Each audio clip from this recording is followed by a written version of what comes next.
तो कोरोना के वार जारी हैं। चौथी लहर मजीद 53 जाने ले गई। मुल्क भर में कोरोना से मजमूई अमवात 23,918 हो गई है। 24 घंटे में 4,040 मरीजों में इजाफा हुआ है। NCOC के मुताबिक मुस्बत केसेस की शरह 7.54% रही। 24 घंटे में 53,528 टेस्ट किए गए। इसी पर बात करने के लिए इस वक्त हमारे साथ मौजूद हैं डॉक्टर कैसर सजाद साहब और स्कूल एसोसिएशन के नुमाइंदे तारिक शाह भी हमारे साथ मौजूद हैं। आप दोनों का बहुत शुक्रिया। डॉक्टर कैसर, आपसे गुफ्तगू का आगाज करना चाहूँगा। डॉक्टर साहब बताइएगा, अब सिंध की अगर बात की जाए तो लॉकडाउन का खात्मा कर दिया गया है। कैसे देखते हैं इस लॉकडाउन और फिर लॉकडाउन उठाए जाने को? बिस्मिल्लाहिर्रहमानिर्रहीम, बहुत शुक्रिया आपका।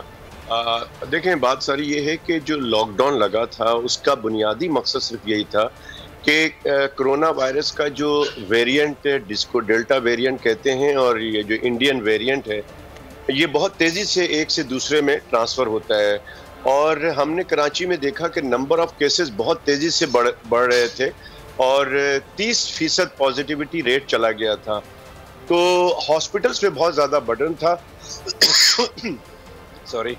और हम ये ऑब्जर्व कर रहे थे कि डॉक्टर्स और पैरामेडिकल स्टाफ पे बड़ा प्रेशर था। लोग फ़ोन करते थे कि जी हॉस्पिटल्स हमें हमारे लवाहिकीन को या जो भी मरीज़ है उसको एडमिट नहीं कर रहे हैं, प्रॉब्लम्स हैं। तो जिसकी वजह से हमने ये रिक्वेस्ट की सिंध गवर्नमेंट को कि लॉकडाउन करना चाहिए। लेकिन लॉकडाउन के दरमियान मैं समझता हूँ कि वो बात नहीं रही जो कि होना चाहिए। एक्चुअली जो लॉकडाउन का मकसद था कि लोगों को इस बीमारी के फैलाव को रोको और इसकी रोकने के लिए लोगों की मूवमेंट को रोकना था। लेकिन लोगों की मूवमेंट नहीं रुकी और हमने देखा कि जहां वैक्सीन लग रहा था वहां लोगों का हुजूम था, कोई SOPs को फॉलो नहीं कर रहा था।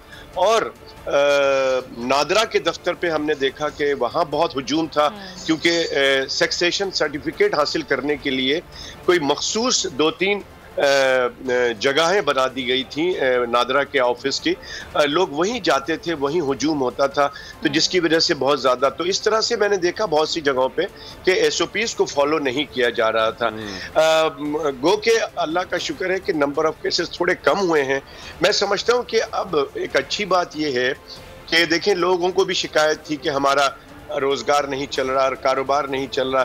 तो मैं ये बार बार पहले से ही कहता रहा हूँ कि देखें, अगर आप अपनी जिम्मेदारी का एहसास करें, हर आदमी अपनी जिम्मेदारी का एहसास करे कि हमें SOPs पे अमल दरामद करना है, तो मार्केटें, स्कूल, ये शादी हॉल और cinema hall, everything will be open अगर हम अपनी जिम्मेदारी को समझते हुए काम करें। बंद करने का कोई सवाल ही नहीं पैदा होगा जब नंबर ऑफ केसेस हमारे बढ़ेंगे नहीं, कोरोना के केसेस नहीं बढ़ेंगे, तो क्यों लॉकडाउन किया जाएगा या हुकूमत इस तरफ सोचेगी।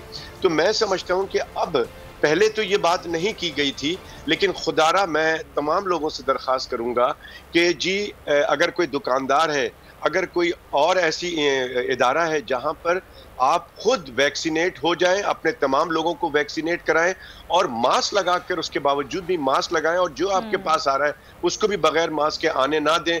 तो मैं ये समझता हूं कि हमारा रोजमर्रा का कारोबार इसी तरह से चलता रहेगा, किसी किस्म के, बल्कि हम तो रिकमेंड ये करेंगे कि अगर नंबर ऑफ केसेस कम हो जाते हैं, हॉस्पिटल पे बर्डन खत्म हो जाता है, तो हम तो ये रिकमेंड करेंगे कि 8 बजे नहीं बल्कि 24 घंटे तमाम चीजें खुली रहें। में लॉकडाउन खत्म हो गया है और डॉक्टर कैसर सजाद, आपका ये कहना है कि अगर SOPs पर अमल दरामद किया जाए तो ऐसा भी हो सकता है कि जो लाइफ है वो बैक टू नॉर्मल आ जाए। तमाम तर जो कारोबारी मराकज़ हैं उन्हें तो खोलने की इजाज़त दे दी गई है, लेकिन स्कूल्स को एक बार फिर 19 अगस्त तक बंद रखने की हिदायत की गई है। तो इस बारे में स्कूल एसोसिएशन के जो नुमाइंदे हैं उनका क्या मौक़िफ़ है, वो क्या सोच रहे हैं? तारिक शाह साहब भी हमारे साथ मौजूद हैं, उनसे जान लेते हैं। तारिक शाह साहब, इस बार तो शादियाँ भी ओपन एयर में करने की इजाज़त दे दी गई है, लेकिन स्कूल्स एक हफ्ता मजीद बंद रहेंगे, क्या मौक़िफ़ है आप लोगों का?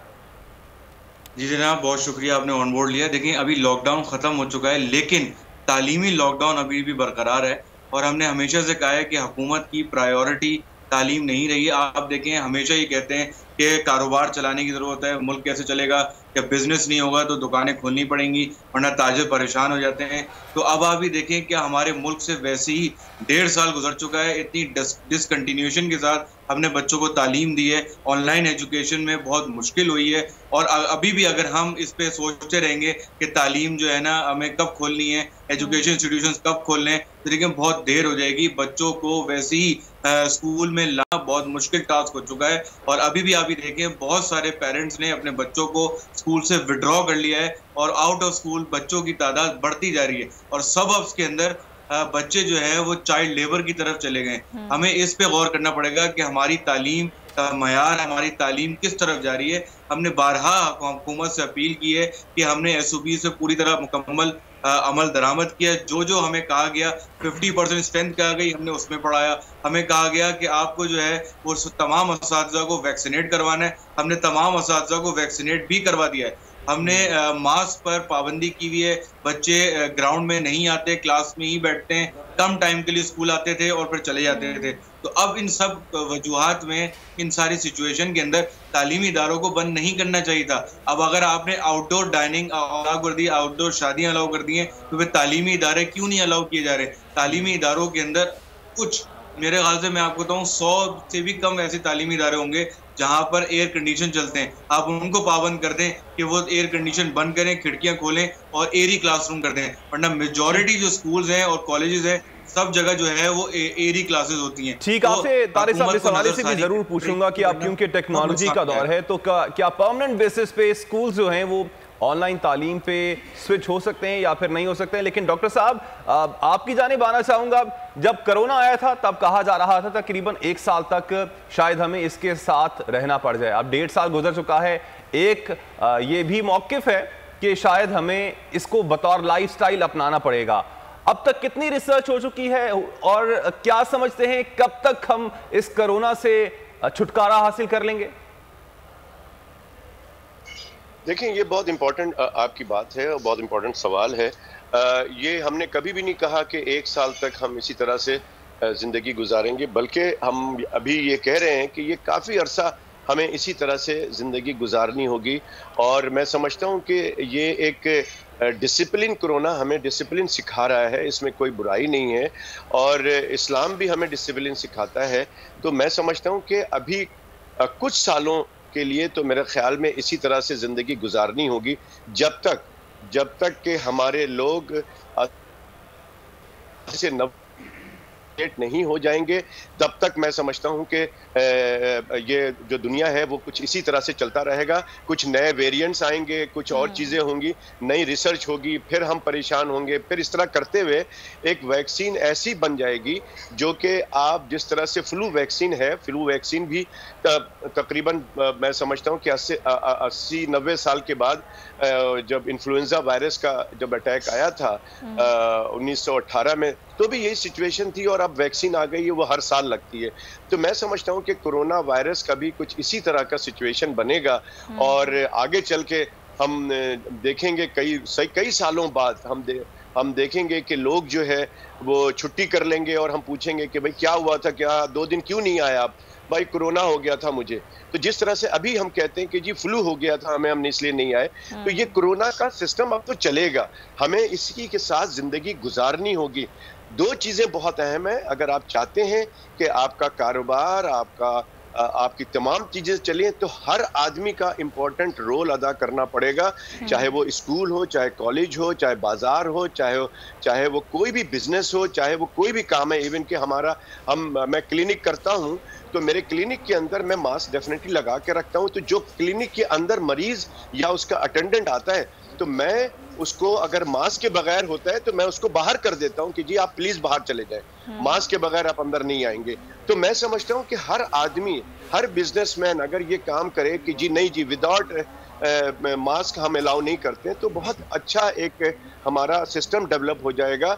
और जब अल्लाह करेगा जब हमारा ग्राफ बिल्कुल फ्लैट हो जाएगा, तो मैं समझता हूं और कम से कम 75 to 80%, 75 से 80% लोग वैक्सीनेट हो जाएंगे, तो मैं समझता हूं कि फिर ग्राफ प्लेन हो जाएगा। तो फिर हम समझते हैं कि मास्क की फिर जरूरत नहीं पड़ेगी। लेकिन इस वक्त तो मैं समझता हूं कि अभी हमें वैक्सीनेट करना है सबको, हर आदमी इंडिविजुअल किसी भी प्रोपेगेंडे पे, किसी भी नेगेटिव बातों पे नहीं जाना चाहिए। जो लोग इस वक्त मैं फिर बता दूं कि जो लोग वैक्सीनेट हुए हैं वो बीमार जरूर हुए हैं, लेकिन मामूली सी बीमार है और वो उसकी तादाद 10 से 15 कम से कम 95% आबादी को वैक्सीनेट होने की जरूरत है। डॉक्टर कैसर सज्जाद साहब, सेक्रेटरी जनरल PMA, आपने वक्त दिया, आपका बहुत शुक्रिया। जबकि हमारे साथ मौजूद थे Syed Tariq, chairman private school association, आपका भी शुक्रिया।